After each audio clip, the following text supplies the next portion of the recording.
Hey guys, welcome back to the channel. We're working on the C10 build again today. Today we got some parts from Summit that I ordered about a week ago so we can keep putting the truck back together, or I guess the engine.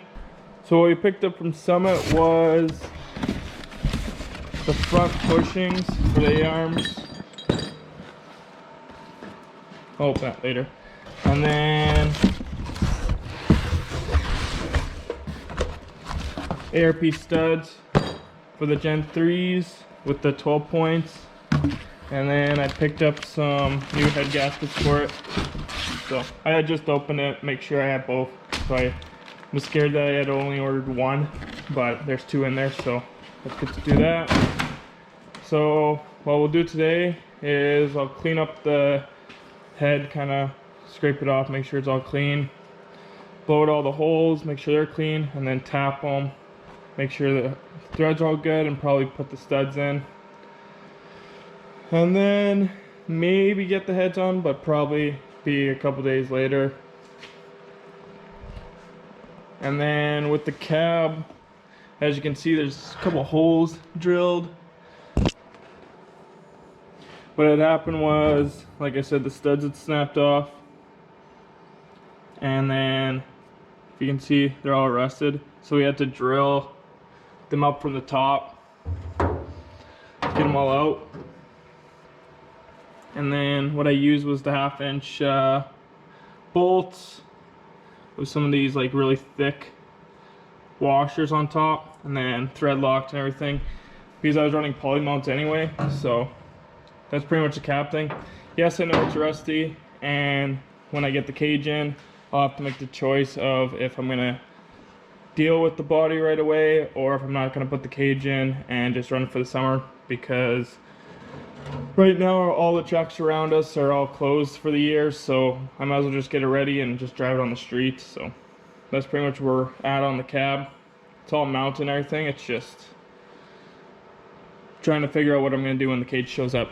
But we'll get to the engine and we'll get from there.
So we got the engine block all cleaned up, you know, just used some carb cleaner, cleaned it all up, made sure everything's nice. Blew out the holes right away, just so to give help. And then I'm too cheap to buy the ARP thread chaser, so I just made this, where I just grind into an old head stud. It works. I used it last time on my other build.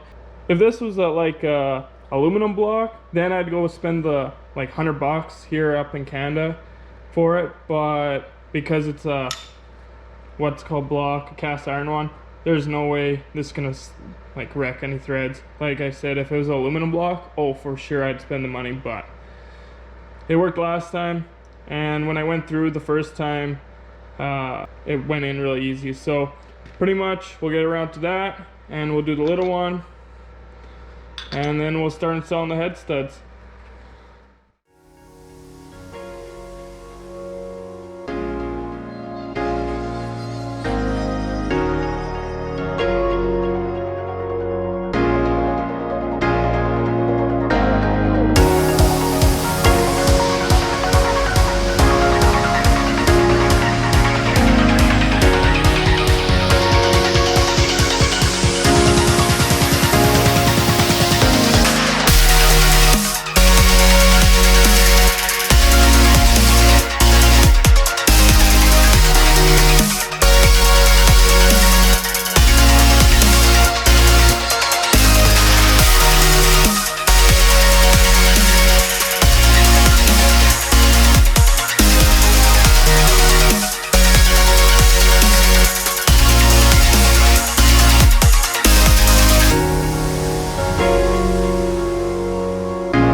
So there it is. We got it all cleaned up. I thread chased them. I thread chased the top. I blew them all out. I did it a couple times. And then I just took another, like the actual stud, and just like dry around it, just to see like if there was anything in it, if it was tight, if it was. Then I went back and like made sure I cleaned it out. And if there was anything down the bottom, like excess water and stuff, made sure I blew it out even better, or try to figure out a way to get it out. They all went in pretty good. So we'll get around to that. So pretty much I'm just gonna start putting the lube on the end of the thread so I can start putting them in and start at that.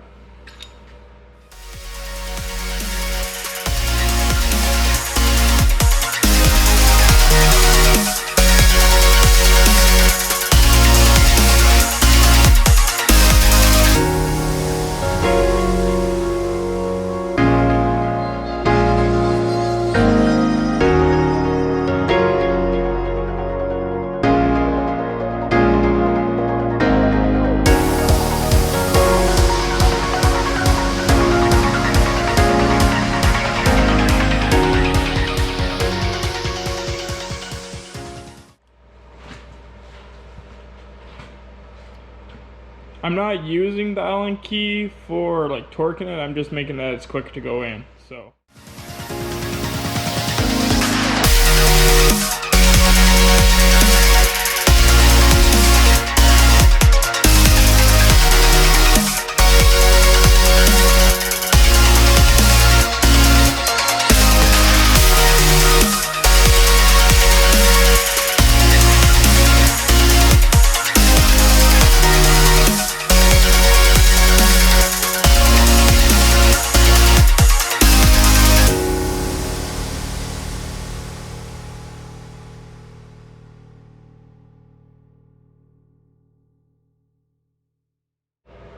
There you go. All the head studs are installed.